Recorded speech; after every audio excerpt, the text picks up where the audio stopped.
They abandoned their pregnant teenage niece and left her to survive alone. 25 years later, they finally appeared at her doorstep and faced the reality they tried to erase. I, 31F, never thought the past would come knocking at my door, especially not after all these years. But when they showed up, the same people who left me to fend for myself when I was just a scared teenager, I knew the reckoning was inevitable. I remember the day they left me like it was yesterday. Pregnant, alone, and with nothing but a suitcase full of broken promises. No one came back for me, no calls, no visits. Just silence. I had to learn fast how to survive, how to hide the hurt, and how to build a life from the ruins they left behind. The years that followed were a blur of hard work and quiet desperation. I kept my head down, never asking for help, never letting anyone see the cracks. Every day was a battle, but I was determined not to let their abandonment define me. I found strength in the smallest victories, in the smiles of my child, and in the hope that someday, justice would find its way. The first time I realized they truly abandoned me was when I tried to call for help, but the line was always busy or disconnected. I remember the cold nights, the hunger, and the fear that crept in when I thought no one would ever come back. I had to grow up fast, learning to hide my pain behind a mask of indifference. Every day was a test of endurance, and every small success felt like a victory against the odds. I found work where I could, taking any job that paid enough to keep a roof over our heads. There were moments when I wanted to give up, when the weight of loneliness pressed down so hard I could barely breathe. But then I would look at my child, and that was enough to keep me moving forward. I learned to be resourceful, to trust no one easily, and to build a life on my own terms. The nights were the hardest. When the world went quiet and my thoughts turned loud, I would sit by the window and wonder if they ever thought about me. Did they feel guilty? Did they regret their choice? Or had they simply erased me from their memory like I never existed? Those questions haunted me, but they also fueled something deeper, a determination to prove that their abandonment wouldn't break me. I worked double shifts at a diner, saved every penny, and slowly built something resembling stability. My child grew up knowing that we only had each other, but also knowing that we were enough. I made sure of that. I taught them that family isn't about blood, it's about who shows up when the world falls apart. Years passed, and I thought I had moved on. I built a successful business, bought a house, created a life that felt secure. But deep down, I knew that if they ever came back, I would be ready. Not ready to forgive, but ready to show them exactly what they had thrown away. Then, out of nowhere, they appeared. Faces I hadn't seen in decades, standing on my doorstep like nothing had happened. They looked older, wearier, but the guilt in their eyes was unmistakable. I felt a storm of emotions, anger, confusion, and a cold resolve that this time, I wouldn't be the victim. When they showed up, I noticed the hesitation in their eyes, the way they avoided looking directly at me. They tried to act like everything was normal, but I could see the cracks in their facade. I didn't need to hear their excuses. Their silence spoke volumes. I knew this was my moment to take control, to make sure they understood the consequences of their actions. They stood there, shifting uncomfortably, waiting for me to invite them in. But I didn't move. I let the silence stretch between us, watching as their confidence began to crumble. Finally, one of them spoke, asking if we could talk. I told them we could talk right there, on my doorstep, where everyone could see them for what they really were. I spent nights turning over every memory, every slight, every moment they left me to fend for myself. But I also saw the cracks in their armor, the fear beneath their apologies. I knew I had the power now, the power to make them face the reality they tried to erase. I started by sending them reminders, photos from the past, letters they never received, and stories they tried to bury. Each message was a quiet accusation, a way to make them face the truth without a word spoken. I watched as their confidence wavered, their attempts to reconnect feeling more like desperate grasping than genuine remorse. The first photo I sent was from my graduation. Me, alone, holding my diploma with no family in sight. I mailed it to each of them with no note, no explanation. Just the image of what they had missed. The second was a picture of my child's first steps, taken in our tiny apartment with second-hand furniture. Again, no words needed. I didn't rush. Revenge isn't about quick punches, it's about precision. I started by reminding them of the past in ways they couldn't ignore, quiet reminders, subtle but sharp. I made sure they felt the weight of every moment they abandoned me, without ever stooping to their level. Their attempts to explain only made things worse. I saw through their justifications, recognizing the selfishness that led to my abandonment. I realized that forgiveness wasn't something I owed them. Instead, I focused on my own healing, on reclaiming the power they tried to take away. When they called, trying to arrange meetings, I listened to their voices crack with desperation. They spoke about family, about second chances, about how much they had missed me. But their words felt hollow, rehearsed. I could hear the fear underneath. Fear that I might expose their secrets, fear that their carefully constructed lives might crumble. Their faces changed with each reminder, the guilt turning to fear, then desperation.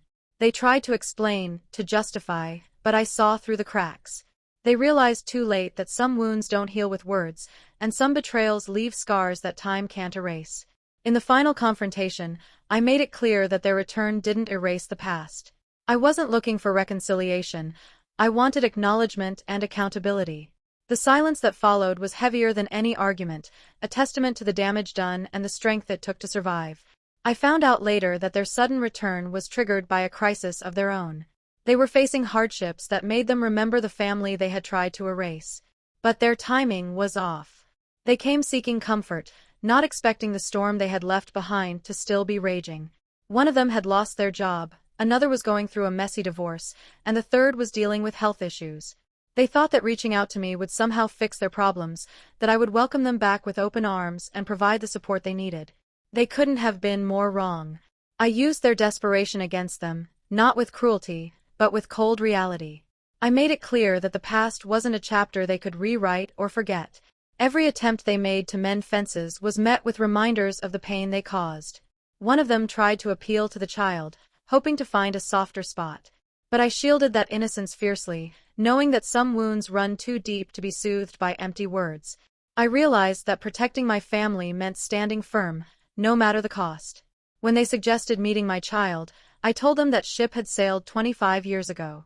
I explained that my child already had a complete family, one that didn't include people who abandoned pregnant teenagers. The look of shock on their faces was almost satisfying. As the days passed, the tension grew.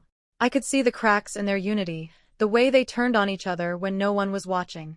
Their facade of strength was crumbling, and I was the silent force behind it. They started blaming each other for the decision to abandon me. Old resentments surfaced, and I watched as their relationships deteriorated. It was poetic justice.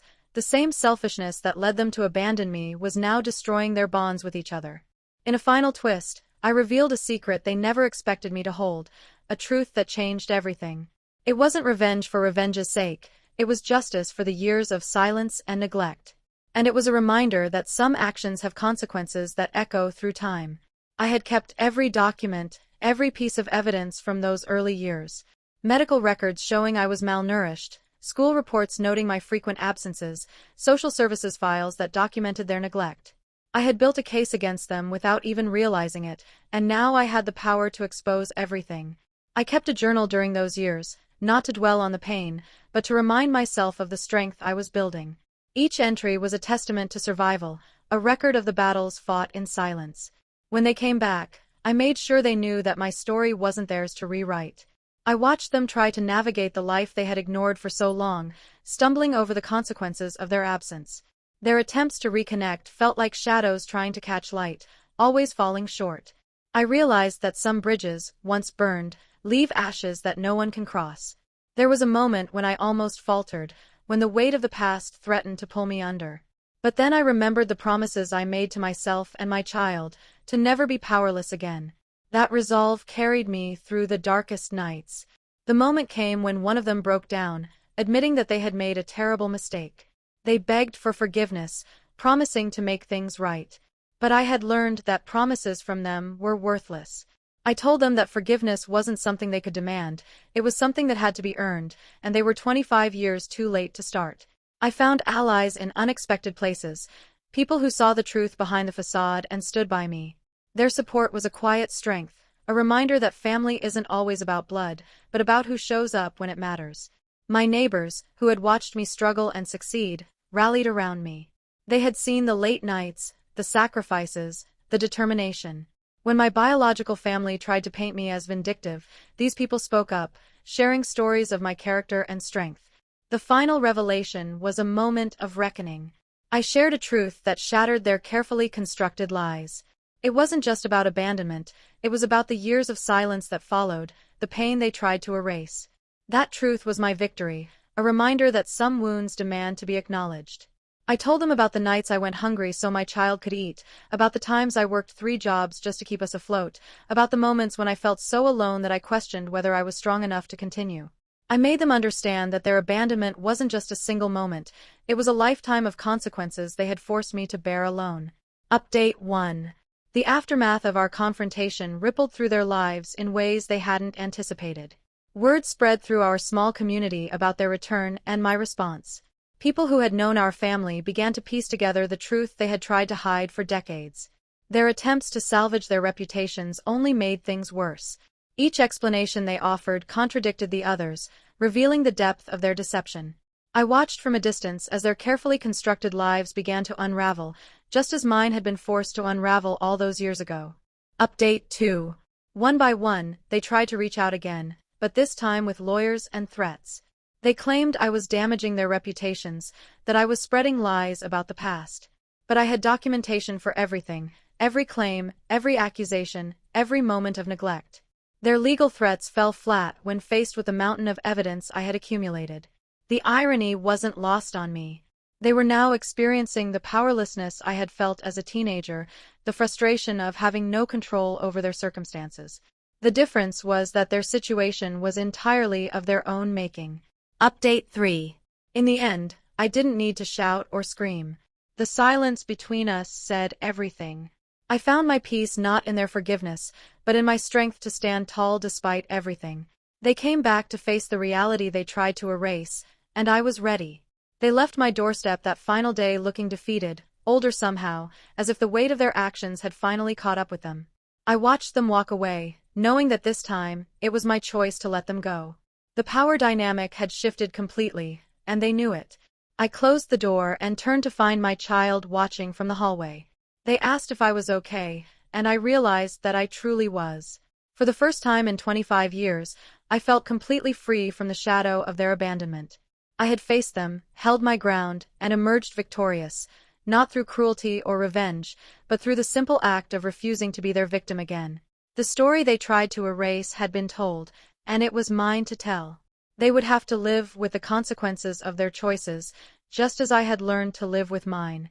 The difference was that I had built something beautiful from the ashes of their abandonment, while they were left with nothing but the bitter taste of their own selfishness. Justice, I learned, isn't always about punishment. Sometimes it's about standing in your truth and refusing to let others rewrite your story. They had abandoned their pregnant teenage niece and left her to survive alone. 25 years later, they faced the reality they tried to erase, and that reality was stronger, wiser, and completely beyond their control.